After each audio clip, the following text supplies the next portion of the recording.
And we're live. Welcome, everyone, to the Connected for Real podcast. I'm Bat-Chen Grossman, and there's a war. I know you didn't expect me to be all like, woohoo, but it is what it is. So let's talk about it. Let's address it. Let's learn what to do about it, and let's learn how to process all of our emotions. There's a lot going on. So if you're not from around here, we're going through history. And something I told someone yesterday was the history books are going to tell us things that we don't even know because there is so much information that we don't have. There is so much that is being held from us and not shared, probably for our own good. And there's just a lot of unknowns. And obviously, because we are in it, we don't know how it ends or where it goes from here. So there's a lot that we're going to find out from those history books. And we're going to be able to tell our kids, hey, I grew up, through this. My daughter, for example, says that she's in 5th grade now, and she has not had a normal year in school since 1st grade. So 1st grade, Corona hit. They had no school for half the year. Then the next year, they didn't start school properly. The next year after that, there was a teacher's strike, and they didn't start school. So we've been going through a lot, but it's okay. Thank God we are resilient and we're going to get through it. So let's start talking about a little bit of just technical things. Thank God we are together and we're safe. Where I live, there are sometimes sirens, air raid sirens, in which case we have to go to the safest place in the house.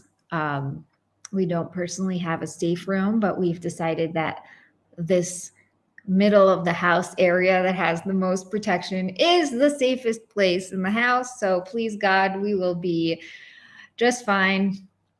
It's freaky. It's freaky for the children. If you guys know, I have 7 kids, and it is very hard for them to stop everything they're doing, get into the safe room, and watch everybody else just sort of try to figure out what's going on, right? So all the adults are looking at their phones. The other kids are like, oh gosh, what's going on? And they're talking. And so the younger ones are really having a hard time. And we're trying to, as much as we can, help them process and help them release. And I'm going to share with you a little bit of what has been working for us. I'm also going to share with you some of the challenges, especially in the marriage, how, my husband is very in his head and very, he's very smart and he understands a lot beyond what most people understand. And he has a bigger picture view of history, of what God wants, what the prophets say. And so he is processing all this. And I have to make sure, as his wife and as the mother of the children, to remind him that, not in front of the children, and to try and keep it, a safe place, and the discussions behind closed doors, and maybe, in his own Zooms and lives to his people. So it's been a very interesting journey. We're now, just for you guys who are keeping track, we're in day 4 of the war. So when we woke up in the morning on Saturday, it was a holiday for us. So not only was it regular Sabbath, but it was also the holiday of Shmini Atzeret and Simchat Torah. It's a very happy holiday. It's the holiday of candy. So all the kids were looking forward to going from synagogue to synagogue and hopping around, getting their bags of snacks. And it's one of those like really big times where you wanna be very very active and very movable. You want to be able to go from place to place, and you want to be in places where there's a lot of people, because that usually means that they're prepared for a lot of kids. And my kids went out first, and I was getting ready, and I said I was going to come follow them in a couple of minutes. And suddenly they came running back, and they were freaking out. They said they heard 3 booms, and the lady from one of the neighbors came out of her house and screamed at all the kids, go inside, there's a war. And maybe she said, we're in an emergency or a war or something. Anyway, it doesn't matter what she said. They found out from her. And that was very unfortunate, because it is not the ideal way of finding out about these types of things. But it is what it is, and it's exactly how it needed to happen. I did not know about anything. The kids came in the house freaking out. Oh my God, we have to go to the safe room. We have to go to the safe room. And I was like, what's going on? And they were all talking at the same time. Now, just for context, there was my daughter and 2 of her friends who are all 10. There was my daughter who is 5 years old with them. She was following them. My 2.5-year-old was walking behind them trying to catch up. And if I'm not mistaken, nope, he wasn't there. I thought maybe my son was there too, but no. So anyway, so I have my kids, I have kids from other people's kids, and they're all under the age of 10, and they're a group of 5 kids who are all talking at the same time, going, oh my God, blah, blah, blah, blah, blah, blah. And I'm like, okay, each one will get a turn. And I sat there basically therapizing every single one of them, holding them and letting them tell their story of what they heard, and the 3 booms and the lady. And over again, I heard the story a couple of times with all the details and all of its, glory. Eventually, we didn't have any sirens. We just were hearing booms a lot. And so I went and I got my phone. It was charging in the other room, because on Sabbath, I don't use my phone. And so I just leave it to charge, overnight. I went and I got my phone, and I scrolled up with my finger just to see if there was any recent messages, because I know that our local council sends out a message in case of an emergency right away, so that we should know what's going on. And I know that we are allowed to open those messages on Sabbath, even if we never touch phones on Shabbos. This is one of those times where, if an emergency, you do whatever you need to do. So I checked, and there was a recent message, and it said that it was from the council. And so I opened it, and it said, we have been, I guess it said, the Arabs have started a war. We are actively opening up war rooms, which means all of the emergency situation things that have to happen are happening. They said they're not going to be sounding sirens unless specifically needed per town. Okay, so in some places they had, sirens just to let people know the war started. They decided not to sound sirens unless there was something specific that needed a siren for. There are 2 reasons why we would have a siren, and they explained that. One reason would be if there were missiles being thrown at us. Thrown, that's a nice way of saying it. Or the other one would be if there is an infiltration. And they said to be ready for both and to stay safe.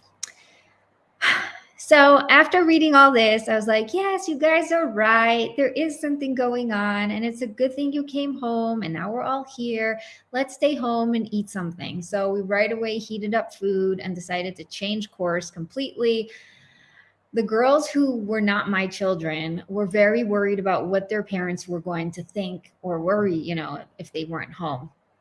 And I promised them that if there was going to be a siren, which meant something locally was happening, I would physically take the phone and call their parents, even though it was the middle of Sabbath. So they were calm. They were like, okay, I took responsibility for them. And we set the table. We made a gigantic table with all the kids. At this point, we had more neighbor kids who decided to come to us because we are apparently the safe house. I think on an emotional level, that was really fun to notice, that the kids felt safe amongst us, which was very nice. Meanwhile, my husband is in synagogue the whole time with my son. So we had not spoken yet, and there was no communication. But anyway, so we're going through this. We're setting up the table, cutting up salad, heating up the food, on the, on the hot plate. And then the kids decided that they wanted to pray. And it was so cute seeing these 10-year-olds and 5-year-olds chanting psalms and, praying and just being really, really delicious. Oh, so beautiful. It was like, if anything, that was the thing that saved someone or something. Like, it was so beautiful. And then they decided to pray because, oh yeah, we didn't pray yet this morning. So all of them decided to pray. And it was just a really fun, relaxed environment that I've decided to create as soon as I found out that this was going on. I decided that the more we can keep it calm, the more it's going to help them with later stuff, which is going to probably be harder and, worse. Because as soon as Sabbath was over, of course, everybody's going to open up their phones. They're going to start seeing, images. They're going to start talking about things. They're going to start predicting. They're going to start, so it's, it's just expected that this is going to happen. So I tried to keep as much of the safety and the calmness and that atmosphere of we're all okay, we're all together, we're all safe, everything's okay.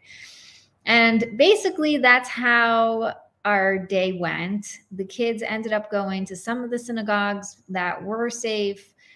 There was a lot of armed people around because they told everybody with any guns or anything to be ready with it.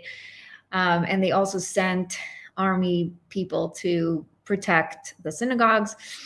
And so there was just a lot of people around.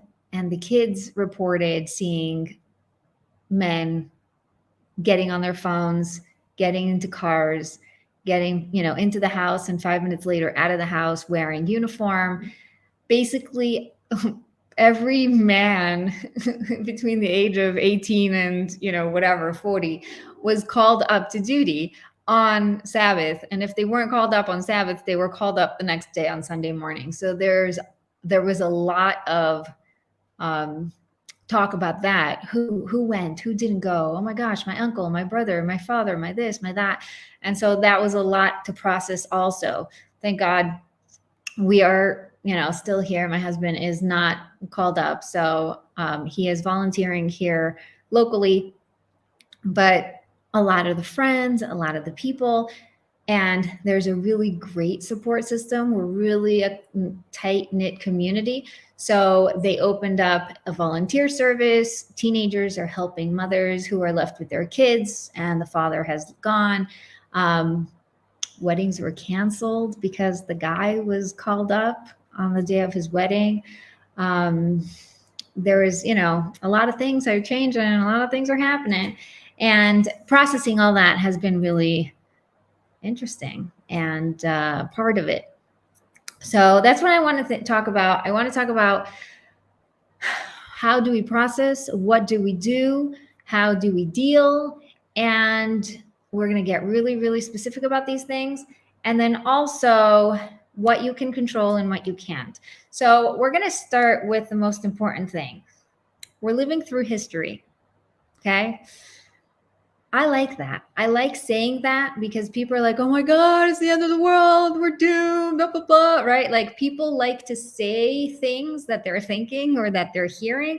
And I would like to choose the words we're using. So like we are living through history is a really great way of saying like, this is so big. We're living through something big that people are going to talk about probably for the next 100 years or more, right? Like, we're living through a war that is unprecedented, has never happened like this before, and it's pretty gigantic. Okay, so we're validating the situation, but we're also allowing ourselves to just see it as what it is. It's part of history. And it also means that we're going to live to tell about it. And it's going to be one of those things that anything that you document, anything that you can keep from this era is going to end up being information that the future generations are going to be looking at. So it's also really great to ground us in knowing how to move forward. Okay. There's a lot we don't know. We spoke about that before. There's a lot we don't know. And the problem is that we think that knowing is going to give us a sense of control, a sense of safety, a sense of, groundedness.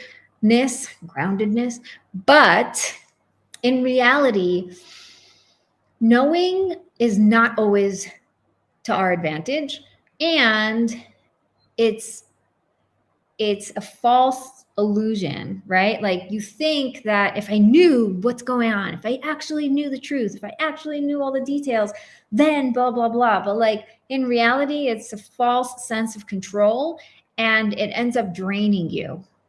And so stop trying to hold on to information. Stop trying to grab onto images and pictures and stories and, stop. Like, really, really, it's not good for you. It's not good for anyone. It is not giving you the sense of control. I guarantee it. You think you're controlled, but in reality, your brain is going haywire. Your body is keeping all of this stress. Your emotions are going out of whack. Please stop inhaling all of the noise. Okay, stop consuming all of the drama. Clean up your environment. I am the admin of a WhatsApp group that is a local WhatsApp group. I put a really clear red line right as we started, and I said, you cannot just share random war information. No videos, no story, nothing.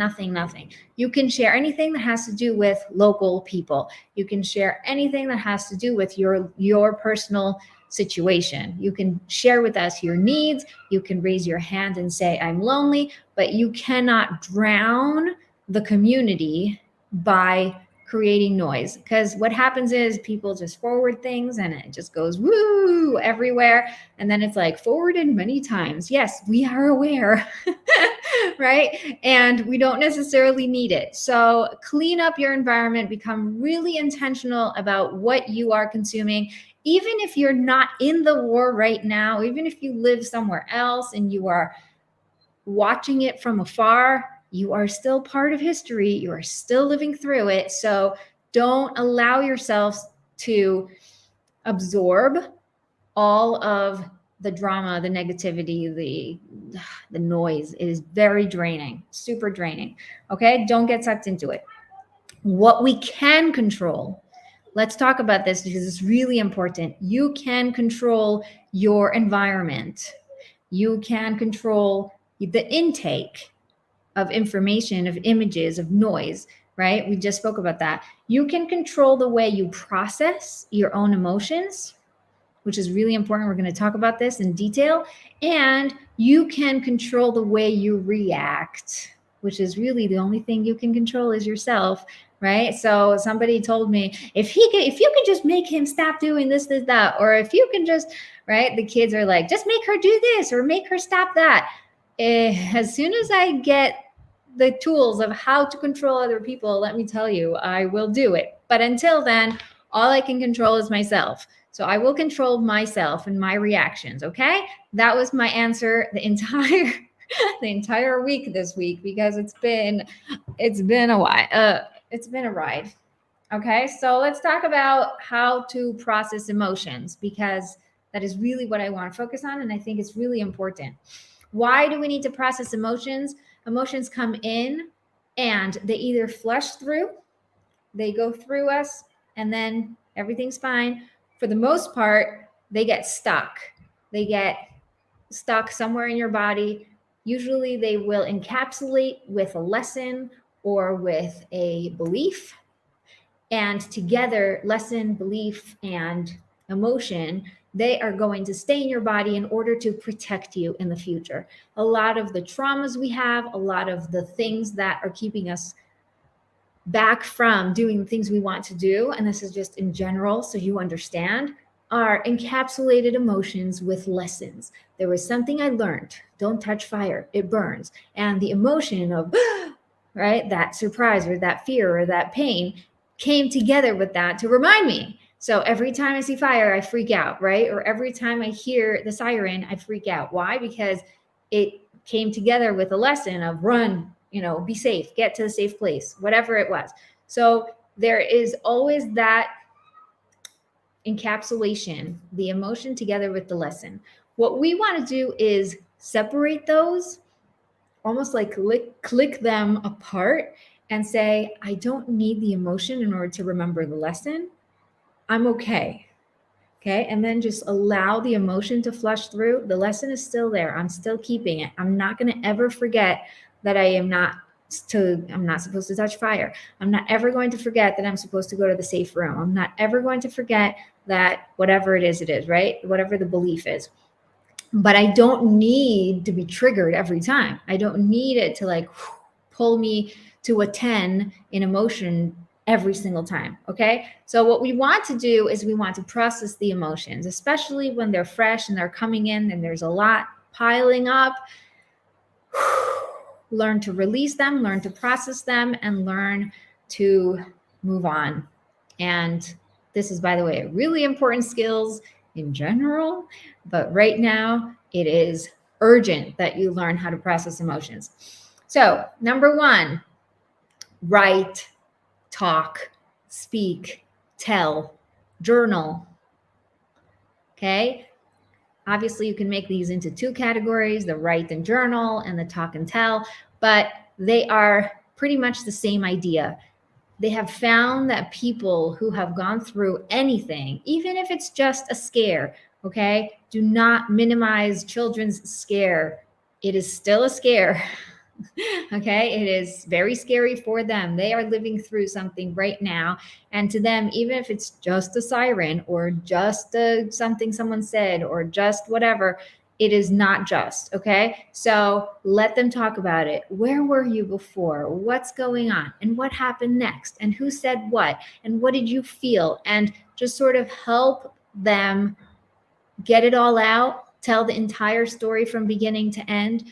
And then, say, oh, wow, I think you should tell this to Bubby. I think you should tell this to Grandma. I think you should, share this with another person. What happens is that the more you tell it, the more it flushes out of your system, the more that you feel like you don't have to hold on to it. It's not something that is only you and yours. It is something that you were able to share and able to process. Okay. So that's really, really important. Number 2, art.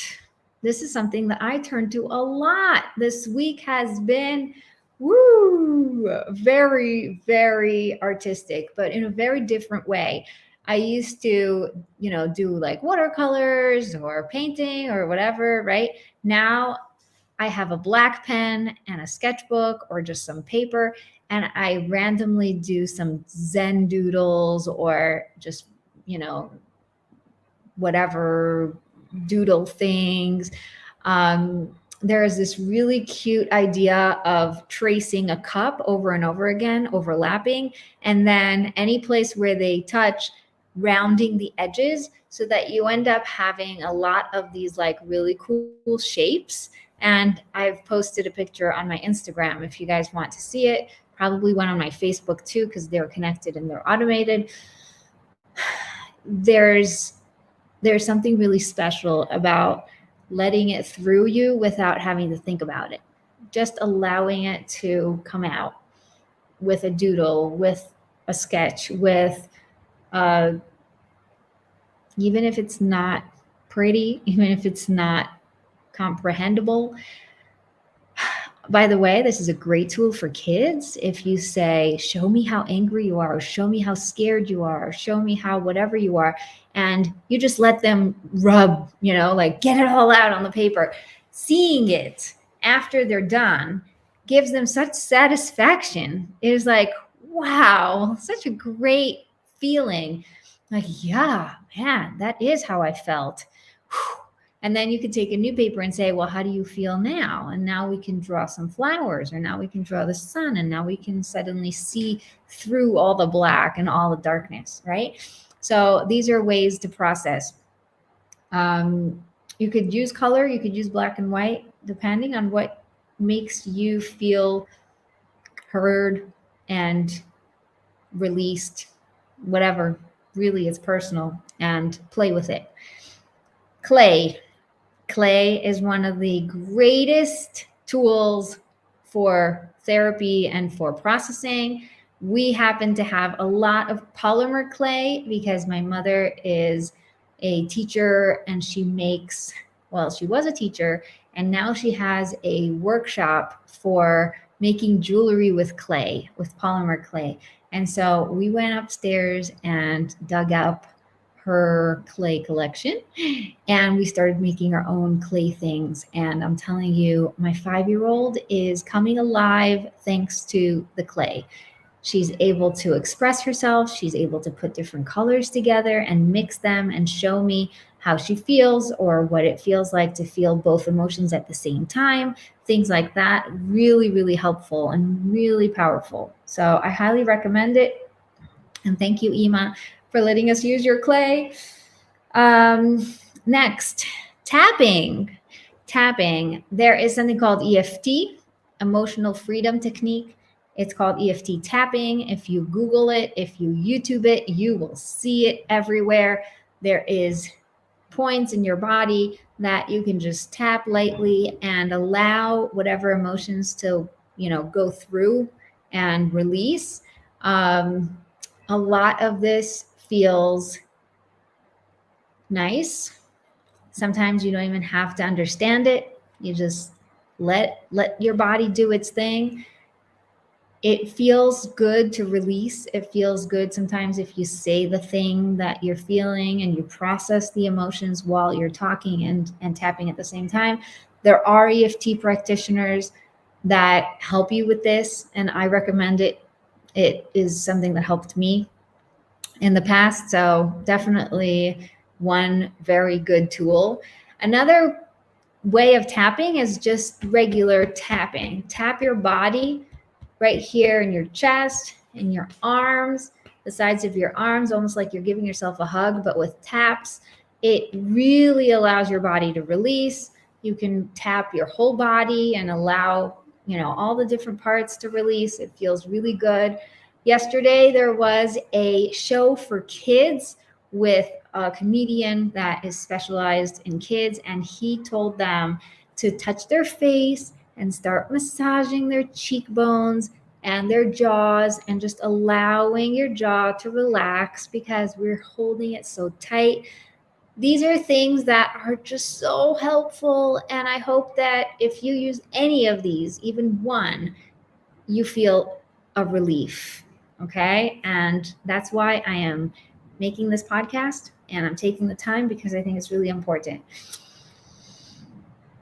A great tool that I've heard of recently and I've done in the past, but it reminded me of it when I saw this little video, is the tense and release. So you go from the bottom up, you tense your legs really, really, really tight, or you hold them up, and then you count to 5. 5, 4, 3, 2, 1, and then you let go. And you do that all the way up with your hands, with your fists, with your face. You hold tight, tight, like you're really, really tight, and then you release. As soon as you do that, the release is so much greater because you gave room, you gave space to those negative emotions as well, right? You allowed yourself to tense up on purpose, something that we try to avoid all the time and try not to do and do anyway subconsciously. If you can just tense up and bring all your shoulders up and hold it, and then release, you breathe so much better. So you can try that. Turn on music and dance. It is so, so helpful. Sometimes it helps change the mood in the house. It helps change the atmosphere. If you could just put on a song about believing in God, about how God is great, about how much he's protecting us, whatever, look it up on YouTube. I am sure you will find there are many, many songs, anything that comes from Psalms, anything that comes from Isaiah. There are so many great songs. I can't even begin. Put something on and start to move with the sounds, move with the music. Allow yourself to release, allow other people to feel comfortable releasing too. Okay. So a lot of times we're like, oh, I'm supposed to hold myself up to, like, hold myself together. Actually, that's not the goal. The goal is to stay together, to create a togetherness. Okay. So we're not trying to stay together, like, hold ourselves together.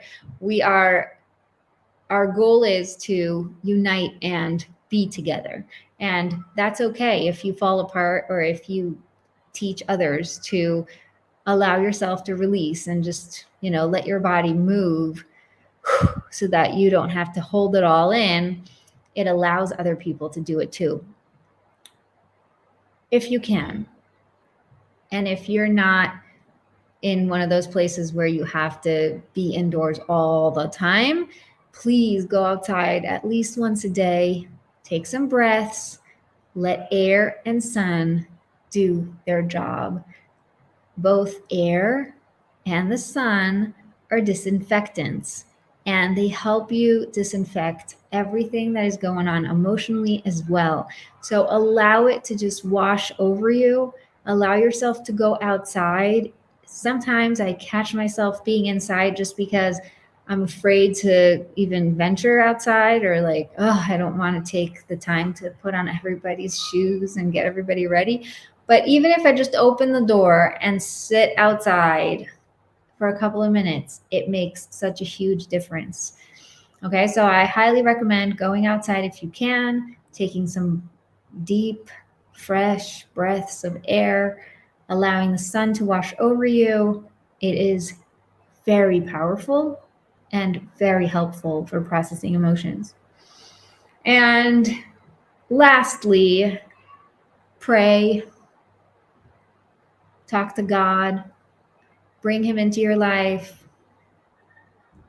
It's not coincidence, right? God is running the show and he wants us to turn to him. So use this opportunity to turn to God and to pray and to think and to allow God to show us how great he is. There's a saying here in Israel, don't tell God how big your problems are. Tell your problems how big God is. And I love that. I love that. Instead of turning to God and being like, oh my God, you don't even know. We're going through a war. People are dying and there's so much going on and their stress level and anxiety levels are so high. I just turn, I'm like, you know what? Stress and anxiety, you don't even know. God is running the show and things are going to end up so good. And on that note, I also want to just give you a big picture thing to think about.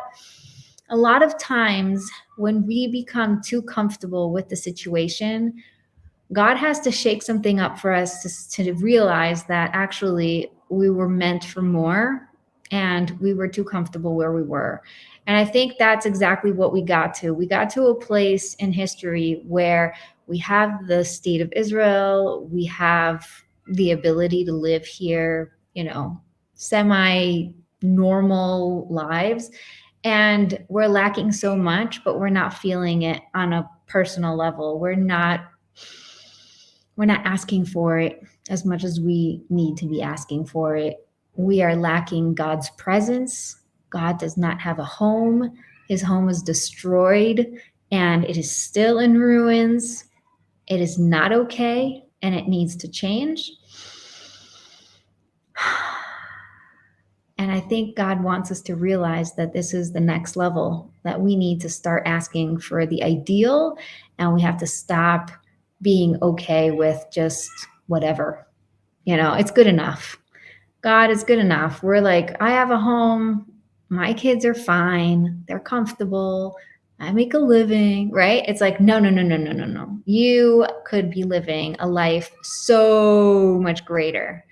And we as a world and as people and humans, we can be experiencing life on such a higher level of consciousness that God is like, you guys lost it. You got to wake up. You got to start asking for the right things. So I want to remind all of us to start asking for the right things, start asking for God to be king of the world, to show everyone who's in charge, and to get a place that suits his presence, and as a trickle effect affects all of our presences. So we're going to feel a real shift when that shift happens, and I can't wait for it. I think that this is part of it, and I'm very excited about the process of redemption. And now let's see what else is in my notes. Ooh, donate. Yes, that is another way that you can help yourself, is by helping others. When you stop focusing on yourself and you start focusing on others, you feel better, you fill up, you get out of your own head a little bit. There are, ways to donate blood, donate food, donate. We have a base not far from here, and our entire community is basically feeding 300 people. And so all these women are making pizzas and, supper and soup and whatever. And the soldiers on their way in and out stop there, take food, and continue, where they sit down and eat quickly and then go. And just now, like every day they ask for what they need. Today they asked for all the plasticware, plastic plates, plastic forks, plastic spoons. They're running out of stuff, right? So donate for things like that. Donate blood. I've heard that they are asking for blood. So if you can, definitely go donate.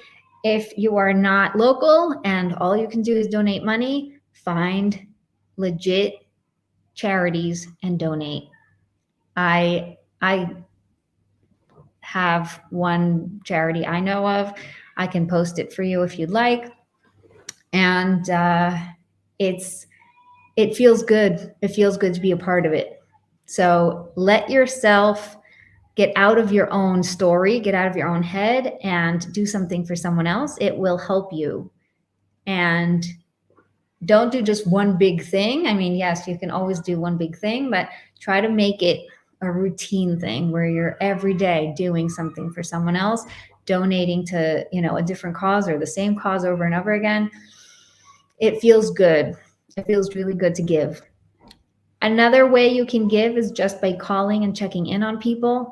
People have sent me messages on Facebook, on WhatsApp, on email. I love it. I'm so grateful to you guys.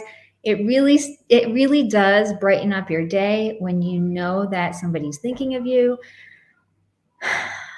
It is so fun. It's so fun to know that you matter. And if you can do that for someone, do it. Pick up a phone or pick up your computer and write quickly, like, hey, how you guys doing? Thinking of you. Those are great. They're great. And I highly recommend you do it. The next one came from a book. It was called Hard to Forget, Harder to Remember. And it was by Ivan. And I don't remember his last name right now. It was a great book, and I met him in person because I designed his cover, and he was just such an amazing person. He went through the Holocaust, but he was a prisoner of war. He was an American prisoner of war in Germany, I think.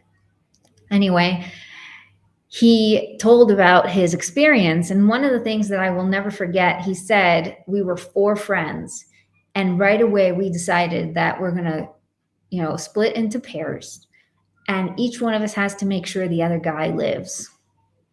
And so when we get food, we make sure that guy gets enough food to live. And when we get whatever, a blanket, we make sure he's not freezing to death. And like, whatever you need to do, think of the other guy. And that was the thing that saved his life. It was making sure that he took care of someone else. It is so powerful to take care of someone else and to worry about someone else, because then it takes away from your own stress, anxiety, like worry, like, am I going to live? Am I going to live? It doesn't matter. I need to live so that he lives. So I'm going to make sure that I live so that I can protect his other guy, right? Same thing, by the way, is totally different situation, but I was pregnant the same time as my neighbor across the street was pregnant, and she was having a harder time. So even though here I am like, poor little me, I'm gigantic and I can't move, but like, oh, she's even more gigantic and she's having more pain and she's so uncomfortable. So suddenly I'm the one who's getting up to get her food when we're at a party, or I'm the one who's sweeping her floor because I feel bad for her. And suddenly it's like, where did I get all this energy from? Like in my own house, I don't sweep the floor. How did I suddenly sweep her floor? And it's the exact same thing. It's when you have someone else to see through, you get the energy you need. And this brings us to, where does energy come from? God. God is the one who gives us the energy. So when you say, oh, I'm so tired, or oh, I just can't, change that to, God, help me and fill me up. Okay. I think this has come to an end. I love you all. I don't want to make the podcasts too long, but I do know that this is a big one. I also haven't found anybody else who's talking about it on my podcast feed. So I'm really hoping that this brings light and peace into the world. At least peace, inner peace. On a personal note, I am still working. I do still serve my clients, and I am still showing up, as you see here. So if you are interested in working with me, now would be a great time to join, not only because I have 4 spots available, but also because this is a really, really great time to take care of yourself, to put yourself top priority and really make sure that you're processing emotions properly, that you're not letting the war on the outside affect the little battles and create a war on the inside. So my specialty is marriage and business and the way that they affect each other. I am doing one-on-ones now for 3 months. So if you're interested in focusing on something specific like intimacy or just marriage, or how do I find my purpose, or how do I figure out how to break this, terrible cycle or whatever, these are all things I'm helping women do. So I highly recommend that you reach out and we can talk. When you do reach out, you get a free discovery call and we can figure out if this is right for you and we could see how to proceed. I will never take someone if I don't think that they're right. And I am not the hard selling type of person. So I am very, I give you your space. I walk you through if you need anything. So I invite you to come and work with me. In order to do that, you can email me at advice@connectedforreal.com. And there's no numbers, just letters. Connectedforreal.com, advice@connectedforreal.com. The way you get the replay, by the way, of this show is either by going on YouTube and finding the lives, and the replays are there, or on Facebook or on LinkedIn. And if you wait until tomorrow, you can find it on the Connected for Real podcast, which is where all of my podcasts live. So thank you very much for being here live and asking. And I look forward to working with you. I look forward to seeing you all. And I wish you the ability to control what you can, take deep breaths, and cling to God, because that is all we have. Okay? Don't forget to stay connected for real. I love you, and I will record again next week with hopefully good news and updates. All the best.